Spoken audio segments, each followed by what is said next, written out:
Okay, I'm getting a lot of requests asking how to include additional information on the reports for the extended version of Company Communicator.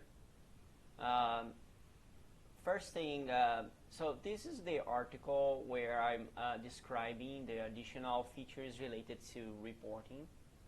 And together with the fork, the work that we did on the fork, I included a PBIX file from Power BI with a sample for a report, right? So, and that example over there has some information, but not all the information about users and messages, etc. So, but the idea is to provide you an example so you can extend on top of that, right? So, and include new information.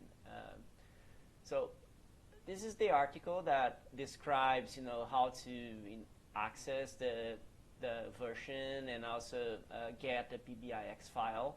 And basically, it says that if you go to the GitHub where we are storing the fork, right? So the extended fork. So you're gonna see a PBIX file on the root of the GitHub repo, and this is the example file that we have, and you can use it as a starting point. But basically what we want to do is that let's start, I will clone this repo into my PC over here and then open the PBIX file just to show what kind of information we have over there. So I have a folder here called dev area where I store things I'm currently working. So I will just use git clone, and if you don't have the git command on your PC, you can download the git commands from the official git website. And I will copy the GitHub URL from the repo, and then use that URL over here. And when I use the git clone, it's going to create a new folder on my dev area with the information I need to the data from the repo, right? So it's basically a copy of the repo. So if I go here, I have all the files, and here I have the PBIX. So I'll double click on it, and of course you need a Power BI desktop. It is free, so you can go to the Microsoft Store over here and then download the latest version of Power BI desktop. And as soon as you open the file, you're going to see the example that we created, right? So I have basically two tabs where I present information on notifications and messages I sent. And the article I demonstrated previously has information on how to configure and connect this Power BI to the database, to Company Communicator database.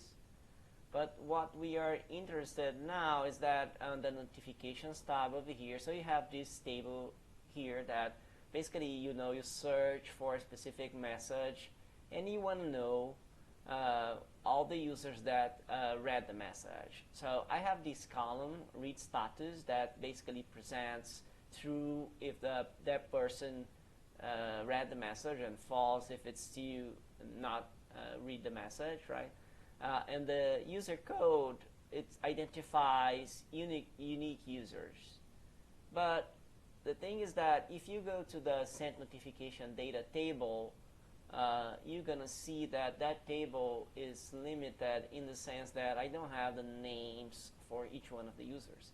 So I know all those lines over here are specific for the same recipient ID, right? So the same user.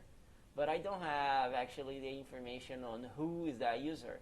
So I only have the ID that you can, of course, use to go to Azure AD and then discover who is that person. But what we want to do is that we want to include a new column over here in this report saying who is that specific person. And this can be done very easily, right? So actually we have two ways to do. The first way is using a CSV file that we export from Azure, and another one is, of course, changing the code and making the code to include additional information on the sent notification data table, right? But that requires code change, and I want to demonstrate today just an easy way to do it. And what you do is that first step is you need to go to Azure AD. So this is my Azure AD, and if I go to, you're gonna see that if I go to resource groups, and then to the resource group where I store my Company Communicator deployment. So you're going to see I have all my resources over here, so the resources for Company Communicator. But I'm not interested in anything over here. So this time we're going to go to Azure AD, and then users. So if I go here, so you're going to get a list of all users that you have in your tenant. So those are actually users that you can send messages using Company Communicator. And what we are going to do is that we are going to click on download users, and that is going to create a CSV file for us, right? So we'll just click start over here, and then I'm going to get after a few seconds over here a CSV file containing all the information for those users, right?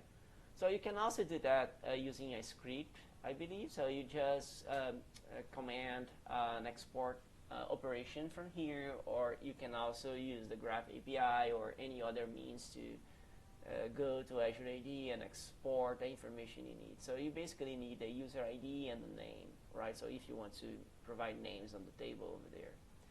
So next step, so now I believe we have export users on the downloads folder, right? So I just need to click over here to download. I believe I previously downloaded, so now I have to. And this is on the downloads folder, right? So that is perfect. So we are gonna check that. So if I go to downloads over here and click this file, I do have an Excel file containing all the information I need. So we are basically interested in the recipient ID. What is it? It's the ID. So we are here's that. So we are interested in this column over here. So the ID column, as well as the display name. So okay. So we are gonna use those two columns, right? So let me close over here. I will not save, and then I will go back to Power BI. So what we need is we need to create a new table over here with the information from the CSV file, and that is super easy in Power BI. I just click get data, and then I go to text CSV, and then as I said, so I have two files because I downloaded previously earlier today, so a few minutes earlier. So I'm gonna get the new one that we exported, and then click open, right? So if I do that, it's going to present a summary of the file. So as I said, we need the display name over here and the ID, right? So, and I will just click load and load that to the model, right? So now I'm gonna have a new table over here called export users something, and that table has all the columns that were exported from Azure AD. So that is cool. So now we need to do one thing before we just drag the new column over here to this table. So I need to create a relationship between the export users table and the sent notification data. So the sent notification data table has multiple messages that were sent to all users. So I can have multiple recipient IDs over here, but I can only have on the export users one user with a specific ID. So it's a relationship one to many, right? So I can have many records with the same recipient ID in this table, but I can only have one record with a specific user ID on this table. So I can do that clicking this button over here. So here you're gonna see all the tables that I have in my model. So I need to map ID in this table to recipient ID on this table. So I can just go here and drag and drop over here. So now I have a new relationship. So It is between ID and recipient ID, and it's one to many. That is perfect. So I'll go back to my report, and now it's the easy part. I just, click on the table that I want to change, and then I will expand export users, and you see I have a list of columns, and what I need to do is that I go to display name over here, and then I can just say, I'm going to have it after user code. So now you see that I have title, user code, and the display name. Now I know exactly who read the message. So I know mod administrator read the message, but all users actually need to read the message. They are still read status false. So that's it. So just a simple way to include display names on the extended Company Communicator report, right? So that we created on the community fork. See you later.